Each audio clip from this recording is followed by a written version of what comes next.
So you're telling me that intelligence systems were on, what, the 24th of September, just shadow dropped this random new Fire Emblem mobile game, right, called Fire Emblem Shadows. It came, like, out of absolute nowhere. It just kind of happened that night.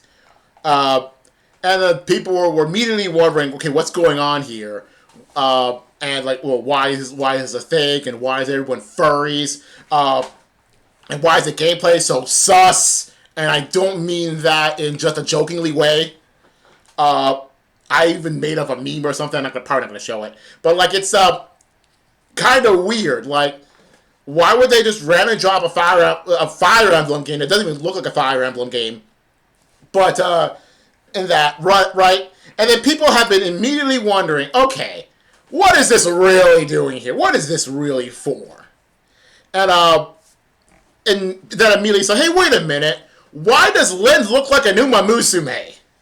And then a lot of people, myself included, are probably wondering, like, in before Fire Emblem Heroes eventually put this as, like, one of their alts or something. Probably as, like, an excuse to make more beast units. 4 days later, we get this.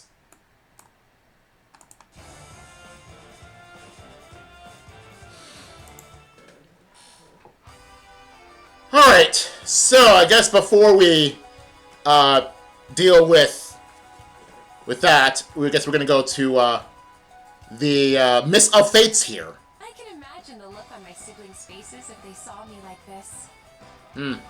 Anyway. Alright, so what is... Okay, so save armor... Wait, there's a sword! Oh my goodness! Call the sword again! I don't think it's ever been... What the heck is this? What the heck was... What just happened? What was all that? Oh, yeah, give us more stuff here. Oh my goodness! Okay, I was about to say, holy crud, Core the sword again, and then I say, hey, wait a minute, Girl Core has never had a sword before, and I'm pretty sure that is not a Yato. Torrential roar. Wait, isn't that the name of her? That is the name of her. That is indeed the name of her. Hilarious. Okay, you can, thank you, skip that. Okay, so, okay, so, oh my goodness. Okay, do we need all this? Do we need all of this? I won't lose. Yeah, not with that much text. Throwing way too much text. Plus, there's also recent enough unit that this would, like, even if this emblem effect was not applied to her, this would still, like, she would completely still kill. And here we go! Here we go! What the heck is this? My name is Lynn. I remember nothing more. You have orders? They made the Umalyn. As no, it's not even Umalyn. It's just like the orange Umalyn. This is the Centaur Lyn. They put the shadow variant of Umalyn, which makes it look like a centaur. Oh my goodness, bestial agility, lol.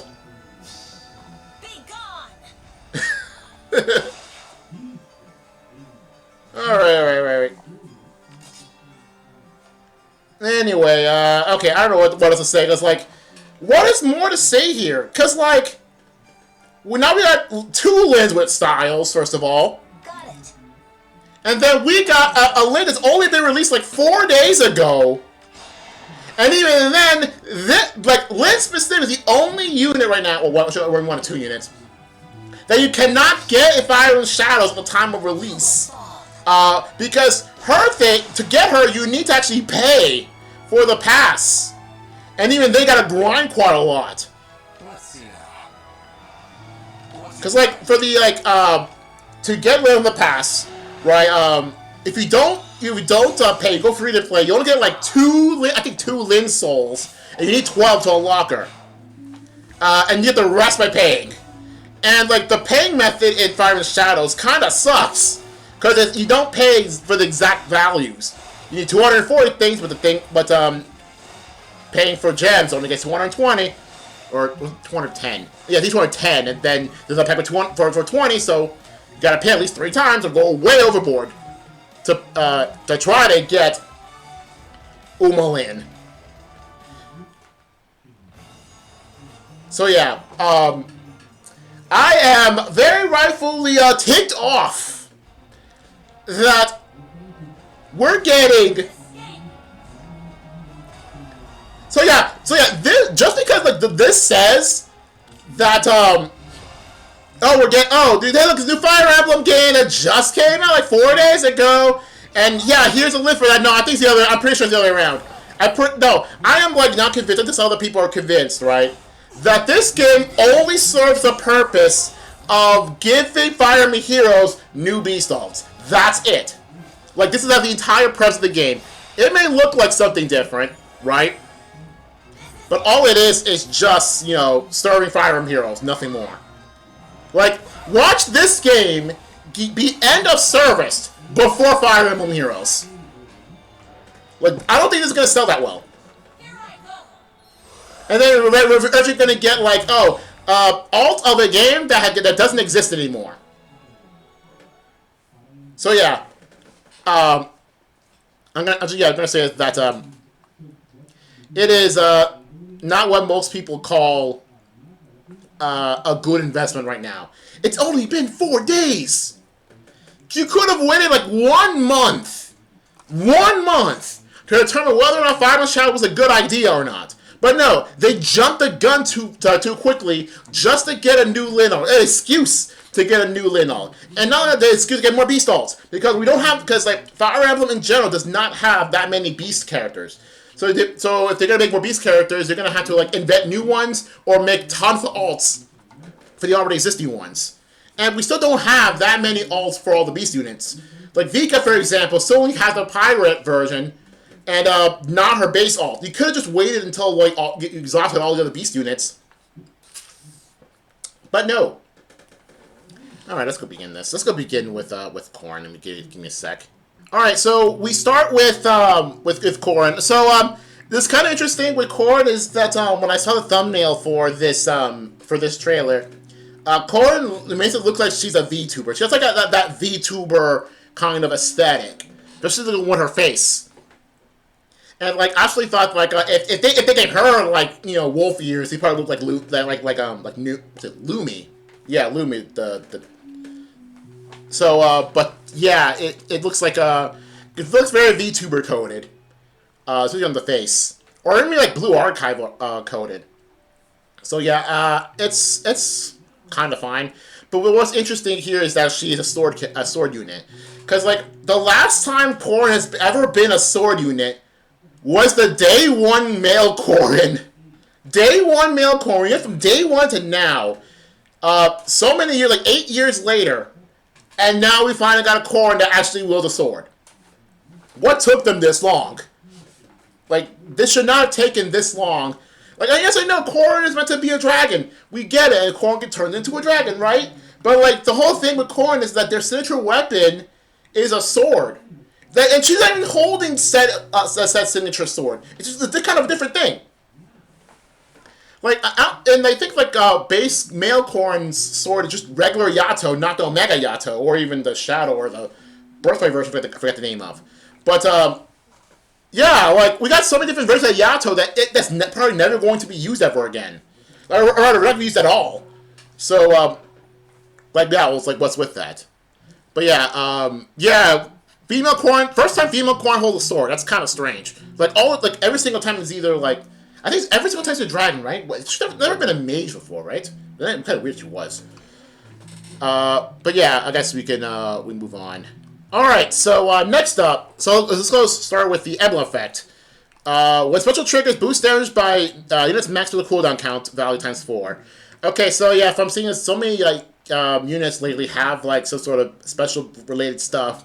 that makes sure that all the best skills don't go to Moonbow or Glimmer. They're trying to power creep. They're trying to pseudo nerf Moonbow and Glimmer because they're easy to activate by having like skills that benefit the ones with higher cooldown, like Glacies or Ignis, or even like maybe even Gale Force. But like yeah, but all that is just like, giving excuses to make all their skills, all their specials, Moonbow, even better than Moonbow. So honestly, Moonbow Glimmer still kind of better anyway, because you just do activate them quicker. But like, and since it's all these skills that benefit more of the higher cooldown only applies to like certain units. So it's really like unless you're a specific unit or can inherit a newer unit, it's just better to just have Moonbow or Glimmer. Or even Gale Force.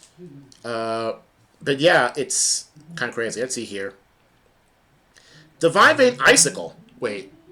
Isn't like the Ice Divine Vein just called Divine Vein Ice or Divine Vein Icicle? Or there was a different kind of Divine Vein. I thought it was just called Divine Vein Ice and Divine Vein Green. But no, this is Divine Vein Icicle, apparently. Or did it change the name? I just never noticed. Was it always called Divine Vein Icicle? Because I thought it was called Divine Vein Ice. Well, anyway. Let's see here. Where was I? At the start of each phase, except for Ponzo Loki, there's no Divine Vein Ice currently applied by unit or allies. This is Young Camilla's thing, right? No, not Young Camilla's thing. Not Young Camilla's thing. It is it's not. Was that one assist? That one staff assist skill. Ice Lock. Yeah, this is Ice Lock. It said it's like at start any phase Ice Lock, right? Yeah, looks like it. Anyway, applies Divine Vein Ice to units 2 spaces away from you 1 turn, so basically Ice Lock. Excellent spaces divided by foes, the terrain other than Divine Rain and or war spaces divided by lanes. And Divine Vert, I thought it's called Divine Green, because isn't that like Ratatosker's thing? To opponent space and spaces within 3 spaces of unit for 1 turn. So in other words, exclude the ones with ice applied. So essentially, this Corrin applies a metric butt ton of Divine Veins. Which means putting this on anyone with what was it, fortifications? Or was it fortifications the thing I'm looking for? Or some other skill, I don't remember. Or no, fortification is the one that gives Divine Vein Stone, I think. What was that other skill that like I know Sarah Paula has it, because I kind of give it to her, that makes you move to push anywhere with it, or was that Camilla? That moves you anywhere wherever there's a Divine Vein. Okay, there you go. Yeah, it is Young Camilla. Yeah, Young Camilla's Prep B skill has a clause that says unit can move to a space in 5 spaces where Divine Vein effects applied. So meaning if Young Camilla has this is engaged to this Corrin, which honestly makes way too much sense now that I think about it. That makes Young Camilla basically able to move wherever she wants. In anywhere in the map, pretty much. Because she already has she already has a Divine Vein. She already had a Divine Vein, what's it called? The Dark Divine Vein? I forgot what it's called. Oh, Haze. She already has a Divine Vein Haze. So, and its location, it's similar, it's only to like whoever's the strongest enemy. And Divine Vein to unit space, we will do that of unit.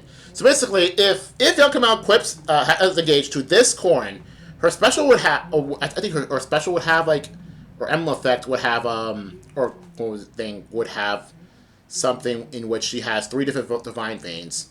One, which is her base one, Haze, which goes on whoever's like, I think whoever's the closest foe spaces, and each space within those 2 spaces of those spaces. Icicle, which is basically Ice Lock, and Vert to herself. There's herself and 3 spaces around herself. So that is quite a lot of distance. A decent amount of distance. Like, she can burn move 4 spaces whenever she wants. But that's actually pretty insane if you really think about it. And not only that, so like Summer Pala, she has, fortifications in which you basically have a distant counter if you're in a Divine Vein. Like, it doesn't matter which one. And fortification by itself has Mighty Stone. So if Pala has this emblem, goes with this emblem effect, then she doesn't really need to move much to get to potentially distant counter. Kind of nuts if you think about it. Next up, the C skill with your save skill, speed resistance Briar Magic Save, or I think it's called Magic Save. Yeah, Magic Save. Yes. So speed resistance Briar Magic Save. And I think the rest is kind of self-explanatory. So I guess we can move on. Next up, Torrential Boost. Oh boy, attack speed resistance. It's about time that showed up. I'm surprised that showed up as quickly as it did, but okay. The speedy version of that thing. I actually did not know this. I did not know that Torrential Boost, I believe I'm mistaken, is Dragon only? Or was it Dragon only and Armor only? I know it's one of the two. So, I did not know this before, but apparently, all these triple boosts are armored only. Even though the base skills are anyone could equip it. Actually did not know this.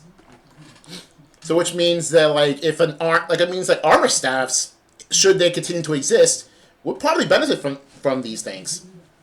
Especially for something like Torrential Boost, or even like Diluvial Boost. That boosts attack and resistance and something else. Yeah, I think this is really, really good for armor stats should they continue to exist. Anyway, press B, pair up 4, not to confuse the pair up the mechanic. Or maybe it should be confused with the pair mechanic. Let's see here. If used with 3 stages of an ally, inflicts AS4 on... Wait, pause. Now I'm thinking, why isn't this on an Awakening character instead? Wouldn't this make more sense if this were on an Awakening character? Or maybe do we already ran out of Awakening characters to use? No, because Lucina is the emblem for Awakening. She's not out yet. Why couldn't Why couldn't this gone to Lucina? Because pair up is originally an Awakening mechanic, not a Fate's original mechanic. I mean, granted, yeah, pair up is in Fates, but it would make more sense if it debuted on an Awakening character. That's just what I'm saying.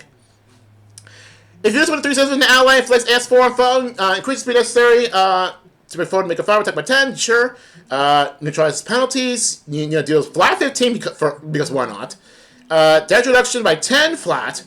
And if used with 3 stages of an ally, foe initiates combat, damage reduction by a variable times 2, depending on the distance from unit to foe. So in other words,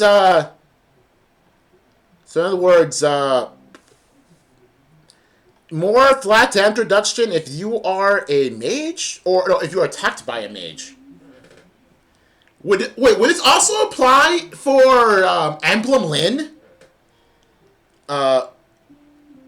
Because there's no maximum distance for the variable X. So would that mean that this is made to protect against Emblem Lyn? Especially considering that this Corrin is a sword unit? Probably. I think this is meant to be some sort of counter to Emblem Lyn. Next up...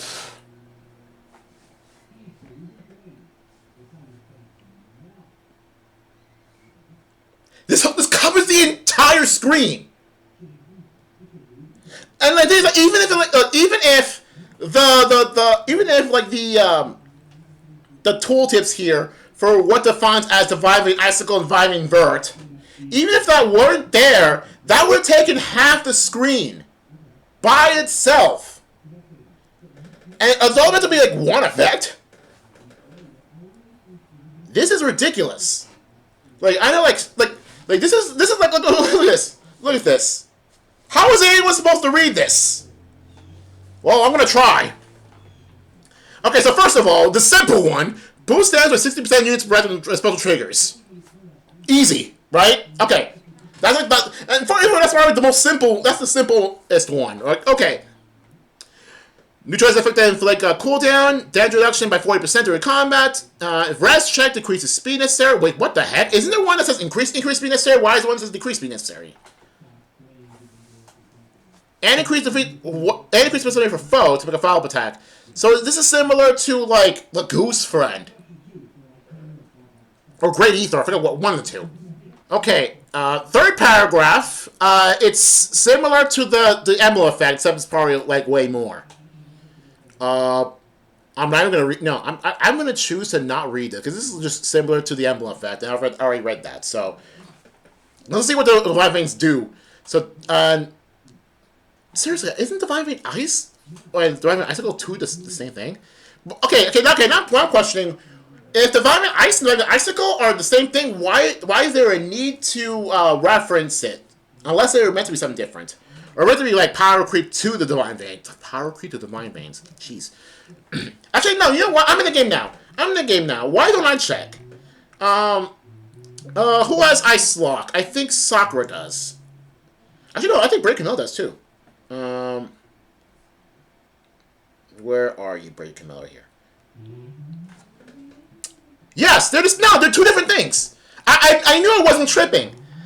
Like Ice Lock specifies Divine Vein Ice, and this is Divine Vein Icicle. So what this signifies that this is a power creep version of Divine Vein Ice.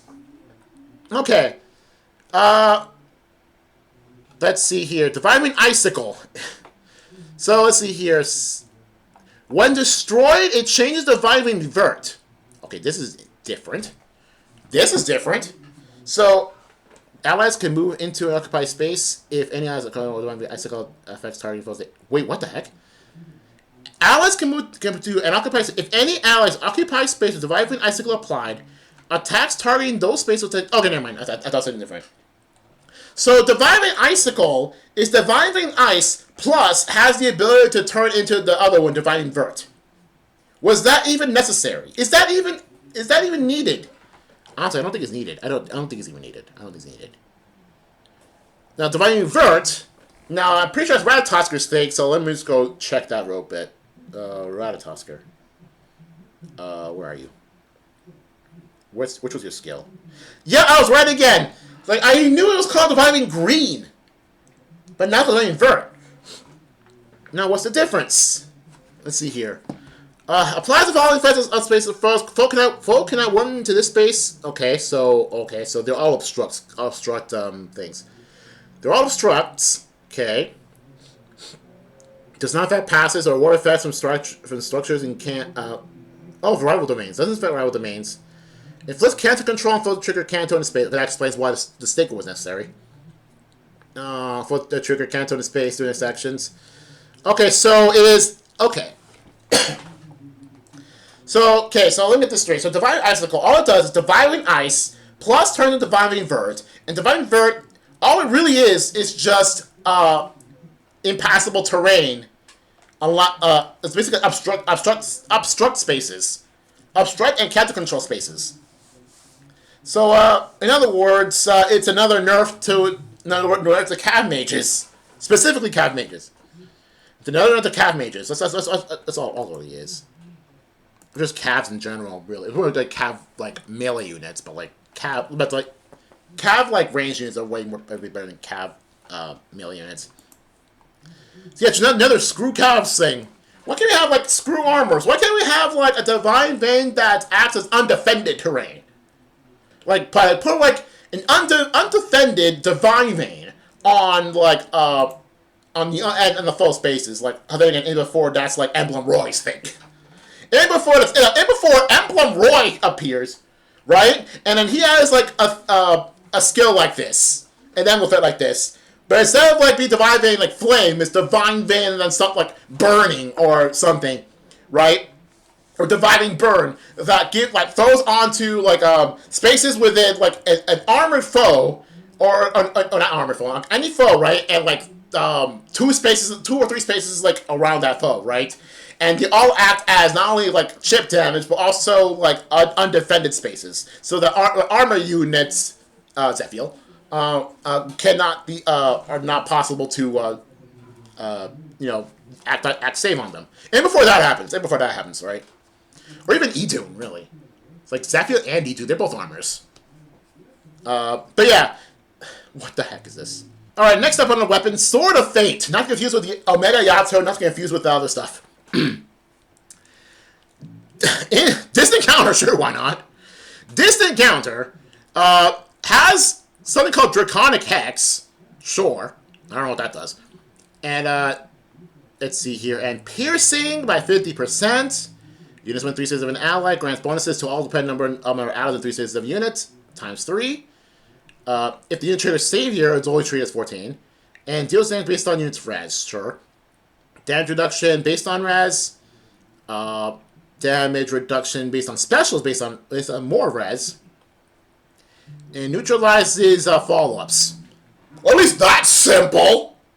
Okay, no, but seriously, what the heck is all of this? What the heck is all of this? Seriously. And then even without the tips shown here, it's still a big of a mouthful. Next up, Umalyn. Okay, so something funny. Something that I immediately noted Umalyn. But so you know, I'm not calling this Mythic Lyn. I'm only referring to this unit as Umalyn. Okay? Okay. Okay. So, something funny I found about Umalyn is that, I don't know anything about Uma Musume, just so you know, okay? This is only an observation based on character designs I've only found on Twitter, okay? Okay. But what little I know about Uma Musume, right? The idea, so every single Uma, has this little signifier, on either the left or the right, oh, this is my left. And you're right, because this is mirrored, so this is my left. On either ear, right? If the if whatever the big signifier is, be it like a covering or some sort of like accessory, is on this ear, it means that the horse that the character's named after is male. And if there's on the right and on this side, it means the character was that the horse originally named from is female. So someone like Harurata, who recently passed away, had her thing here. And someone like character like Goldship is on here, which means that the horse Goldship's named after was originally male, right? So when I saw Umalyn, she had this weird accessory on this ear. There goes like little small beads on this ear, like going around this ear. So does that mean that Lyn is named after a male horse? Or maybe like, or maybe it's because, or maybe like, if this is just Fire Emblem Heroes lore, that Brave Lyn, like the entire time Brave Lyn had a male horse, and like you know, her thing when I thought it's named after her horse, also apparently named Lyn. I don't even know. It's funny if you think about it. So in Fire Emblem Shadows, all bow units are green. So before I even like thought about this banner, I immediately thought, okay, if Umalyn's going to be in Fire Emblem Heroes 4 days after she arrived, it makes sense to be green because bows are green here, and guess what? That's the case here. Except this is Beast unit. So what seems like is happening here is that if untransformed, Umalyn will stay as Umalyn. However, when she's transformed, she'll turn into Centaur Lyn. But why call her a Mythic in this case? There's nothing mythic about it. We're trying to make so really, what we're trying to do here, trying to make like and also because she's Umalyn, right? It doesn't default to the Centaur Lyn, right? Her like role is the light, which is like her little thing here, emblem here. I forgot what it's called now. Like it's the Dragonflower thing. This no longer matters what it's called. Trying to replace Rune because Rune's probably gonna die or something in the next like couple of months. Anyway, yeah. Now I'm questioning, because I didn't even want to look at this. I was complaining about Umalyn so much, I didn't even check whether or not, like, she's a 2-range weapon, despite being a beast. But yeah, okay, let's go see what happens. Okay, so first up, the C skill, which is, non-heroes, is his, pref, Dark Beast Force. Inflicts SD minus 4 on foe. Disable skills of all foes, including foe on comp. Wait, disable skills of all foes. Hold up. Yo, we're finally getting another Lucia. We're actually getting we're getting a new Lucia. Okay. You are now forgiven, Umalyn. You're not forgiven, Umalyn. You're now Lucia too. Well, finally someone else gets like Lucia stuff. Disable skills of all foes, including foe in combat. Okay, so this is more a feud skill. Okay, I know it's more a feud skill. But like, come on, can I just call it like Lucia 2? I want to call it Lucia 2. I just didn't really exploding foe in combat, which makes it a feud skill, which is like incredibly worse, unless I prefer to save skills or something. Okay, so what I'm looking at is I'm surprised that this is that simple. Why is this that simple? Why does she have just a slightly buffed feud skill as a pref? I feel like feud skills aren't good enough to justify incremental buffs like this as a pref. This is more like a year 2 pref. Year 3 maybe. Like year 2, arguably year 3 pref. Because the feud skills do not need to be like this. I know it's probably meant for like save skills, but still, it's, you could probably go without it. But yeah, something else has to be up with this pref in order to be even halfway decent. Something has to be up. Because I know it's part of like an everything feud instead of just a specific color feud. I get it, but like feud skills, I don't feel like they're that good. Or maybe they're actually good, and they're only good at summoner duels. I just never really noticed. But who cares about summoner duels? Like who genuinely actually cares about summoner duels? Who actually does care? But aside from people who just wants to like be competitive and try to be the best at anything related to Fire Emblem Heroes, or try to be a completionist or something, like nobody actually cares about summoner duels. Let's see it that nobody actually cares about summoner duels. It's not that good of a game mode. Anyway, so now she had Bestial Agility, and I specifically abbreviate Bestial Agility to a specific word that combines the two, and of course, it's on a Lin unit. And given how popular Uma Musume is, I'm not saying it, but you know what I'm talking about. Next up, Reject Tyranny Prep skill. If unit can transform, transformation effects gain if any foe is in it. Wait, pause! Wait, was the C skill actually inheritable? I just completely missed it? Oh, yellow border. Yeah, that's inheritable. I didn't even notice. That's even worse!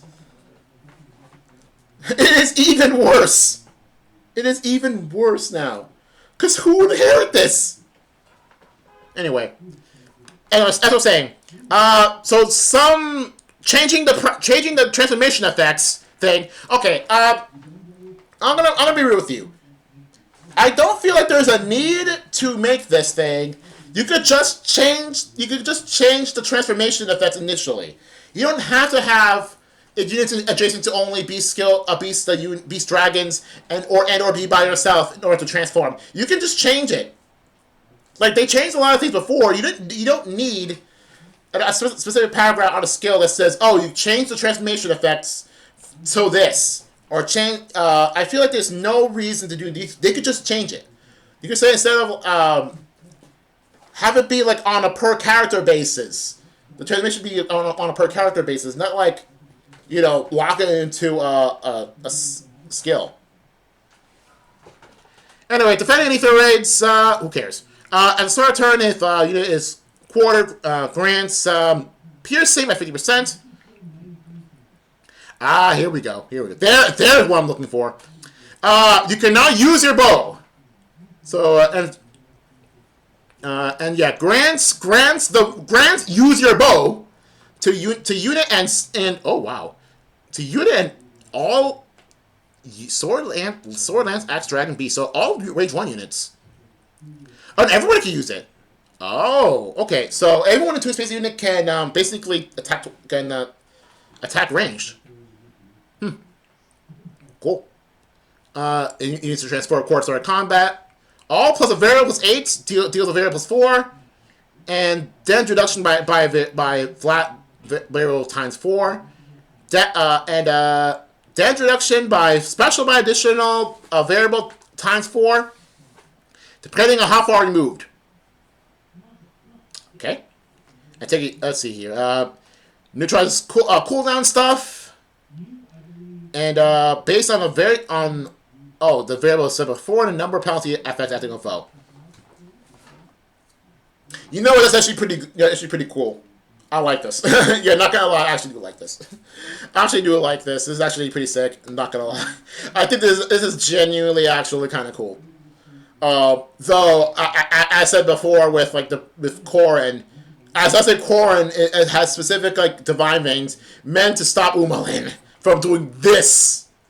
All right, so next up, Nimble Beast. Okay, we've already seen this. Now, Winds of Duality. Because it's meant to be a bow, it does bow stuff. However, because it's a beast unit, it has to default to range 1. It has to rely on a style to actually use said bow for bow purposes.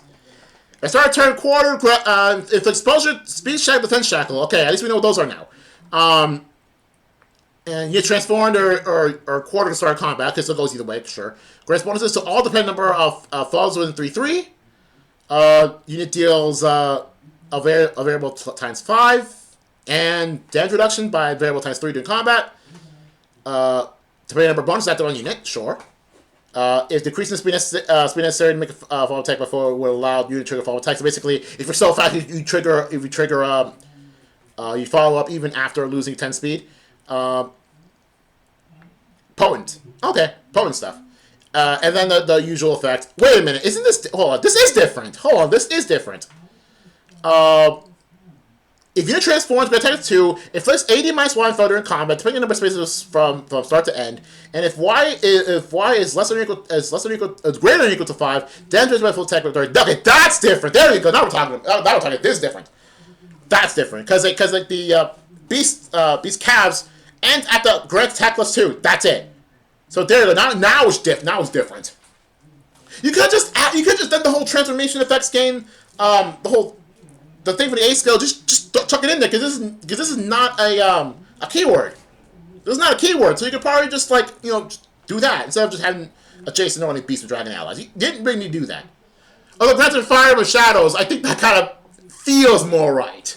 Now that I think of, because it's two light units is 1 shadow. I think kind of makes sense, but still, we could have changed that. So the style is essentially 2 style. It's called range 2 style. Unit can attack 2 stages away. Regento style. Remember, I think I complained before. I think it was the previous banner actually. That I complained about Ryoba having a called Regento style, which is this 2 range, and then we got something that's just called 2 range or range 2. Same idea. And this is basically the same thing. This is just basically the same thing. This style is the same when unit has another style after combat where this style is used removes this status. Okay, fine. Regento style, generic style. What's up with that? Alright, so for the banner itself, on red we got Merida, Black Knight, and Corrin. I don't have... do I have Merida? I think I do. Or maybe I don't. I don't remember if I have Merida or not. No, wait. Is that called Merida or is that or it's called a different character's name? I forget. What's the name of that one character? Machuya? I forget. What was... Oh, no, I do... Okay, yeah, Machiua.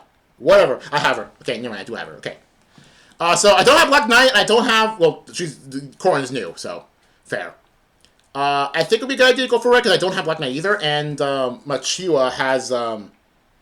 Arcade Renegade, which is kind of sick. So, Arcade Renegade, and also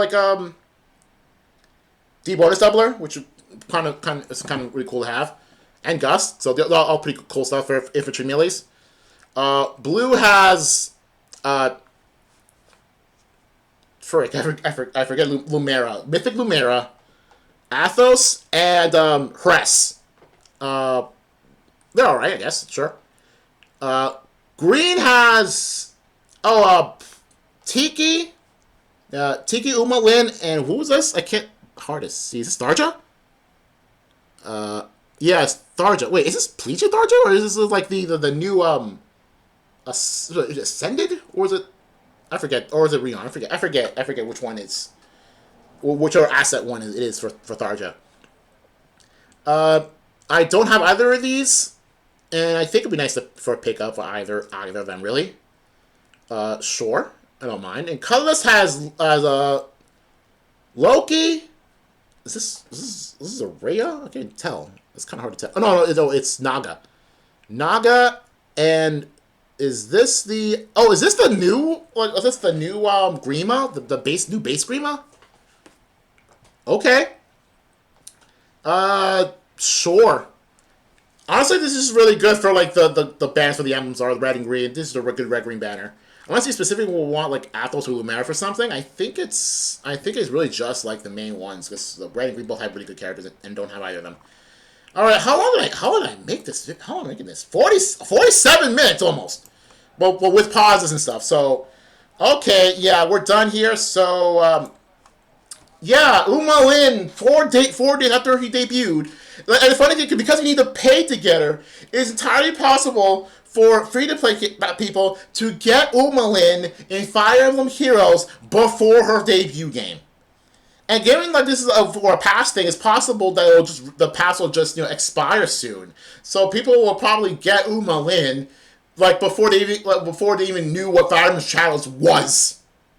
See you guys later.